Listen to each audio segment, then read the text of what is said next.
I got all this potential that's deep inside of me, but they hate when you're successful cause they try to be. They sit there being judgmental because you're trying things, and they just want you to settle and do the right thing. So get a good job, don't slack off. Wake up every morning, make a good impression on your boss. Don't do anything that I wouldn't do, and when you're making money, make sure you don't spend it too soon. Fuck that, I'll do what I wanna do. I got a different path from everyone, and that includes you.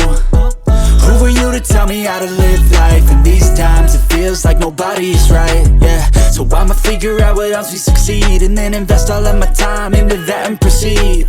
I need whatever the hell could make me happy, and I don't think you have a clue what could that be. They tell me that I'm never gonna make it. They want me to do something that can make sense. They hate when I keep dreaming I'll be famous, but I don't give a fuck, I'ma keep chasing. They tell me that I'm never gonna make it. They want me to do something that can make sense. They hate when I keep dreaming I'll be famous, but I don't give a fuck, I'ma keep chasing. I think this life could be special.